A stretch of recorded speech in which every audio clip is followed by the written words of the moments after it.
O programa a seguir é uma produção independente, de inteira responsabilidade de seus produtores e idealizadores.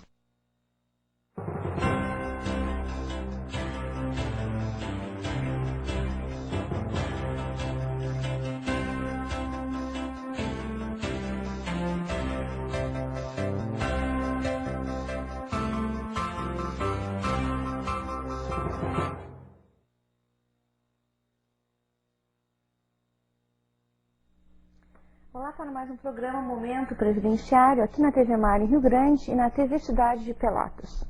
Hoje vamos conversar sobre os benefícios de auxílio reclusão e auxílio acidente. Aqui terminando, depois de falarmos sobre vários benefícios, 12 benefícios previdenciários, nós estamos ao finalzinho de detalhar quase todos os benefícios da Previdência Social aqui no nosso programa.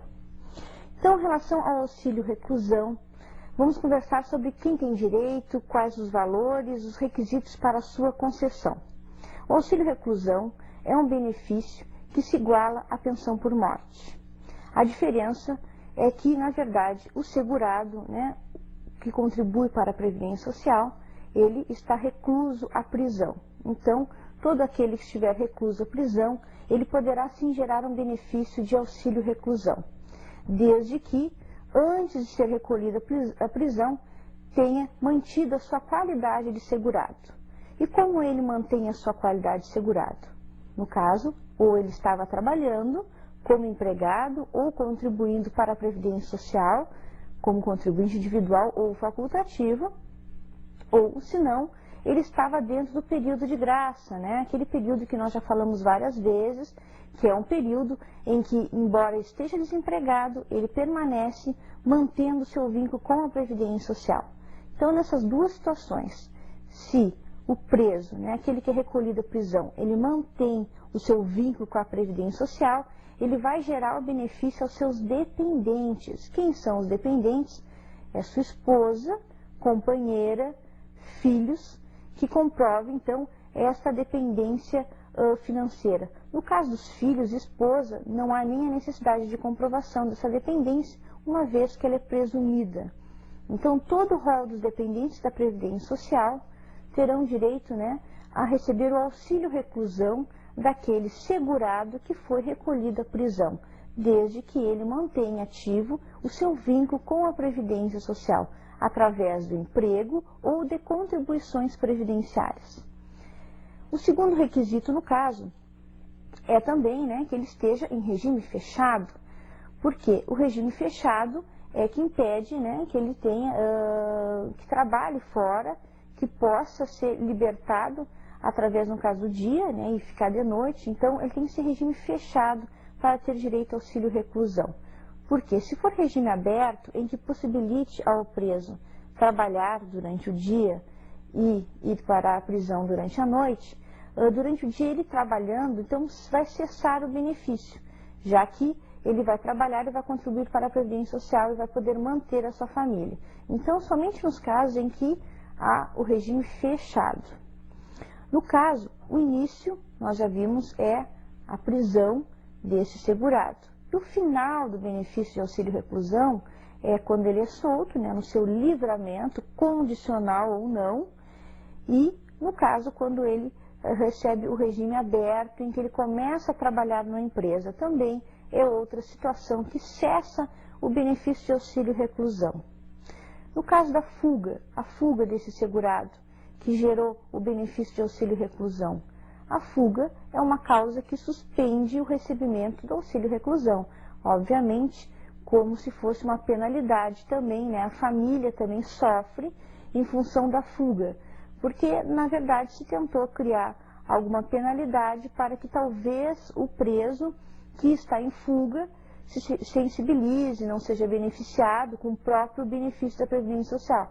Porque, às vezes, ele pode estar em fuga e aí, se a família continua recebendo esse benefício, talvez ele, inclusive, se beneficie desse valor, junto à família, faça com que a família passe o valor do benefício enquanto ele estiver em fuga. Então, é uma maneira de que, infelizmente, penaliza a família que estava recebendo aquele benefício, mas que é uma maneira de evitar com que este preso que está em fuga se beneficia do próprio benefício, que na verdade é devido somente à família.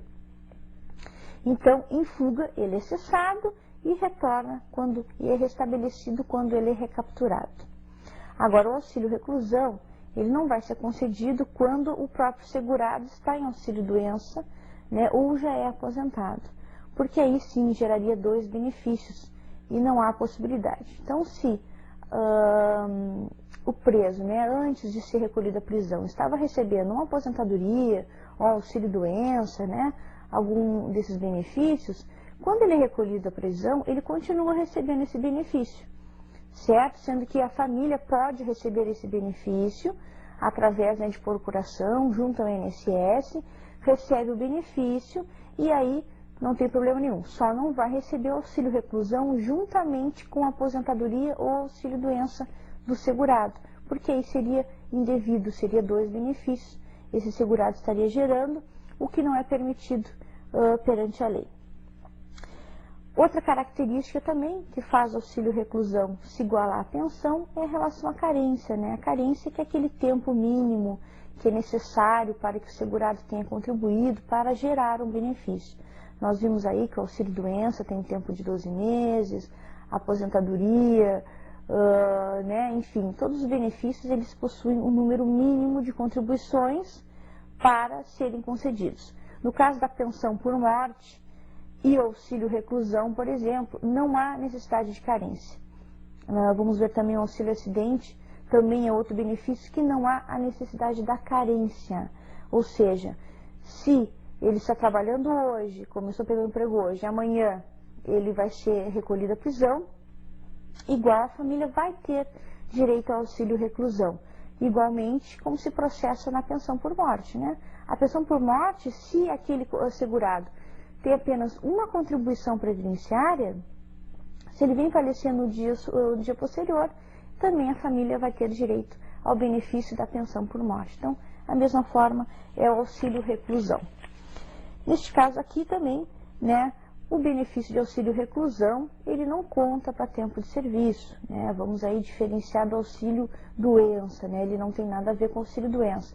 O auxílio doença é um benefício que irá contar tempo para a futura aposentadoria. Agora, já o auxílio reclusão, ele não conta tempo para a aposentadoria. Ele simplesmente é recebido pelos seus dependentes e não irá contar tempo. Então, um período que o recluso, né, o segurado, estiver na prisão, é um período que ele não irá contar nada para a sua aposentadoria. Somente depois, ou se ele receber auxílio-doença, ele vai contar, ou se depois, né, que ele sair, ele vai começar a trabalhar, né, e aí o período posterior é que conta para a aposentadoria. Então, todo período que ele estiver, né, independente de qual for, se for meses, anos, ele vai ficar em período em aberto. Claro que, se quando este recluso, né, quando esse segurado foi recolhido à prisão, ele estava trabalhando, ou ele estava em benefício, principalmente se ele estava trabalhando, quando ele é recolhido à prisão, não importa quanto tempo ele fique, 1 ano, 2 anos, 10 anos, esse tempo ele vai ter mantida a sua qualidade de segurado. Ou seja, então, mesmo que passe anos dentro da prisão que ele não contribua, não receba benefício, igual quando ele sair da prisão é que começará a correr o tempo de 1 ano após o seu livramento. Então, ele mantém essa qualidade, ou seja, se ele saiu da prisão e precisou de um benefício de auxílio-doença, ele vai ter direito, desde que tenha os requisitos antes da prisão, né, o tempo de serviço, enfim, ele vai continuar, mesmo que ele tenha passado 10 anos na prisão. Porque não vai contar para tempo de serviço, mas pelo menos mantém a qualidade de segurado. Mas não vai ser utilizado esse tempo que ele esteve preso para fins de aposentadoria. Certamente porque, mesmo que a lei tenha permitido, né, essa proteção da manutenção da qualidade, não permitiu que o preso dispusesse desse tempo para a sua aposentadoria. Seria, na verdade, claro, né, seria uma grande falha, né, da legislação permitir que houvesse esse tempo fictício, né, já que nós sabemos que a lei ela é feita de acordo com a contribuição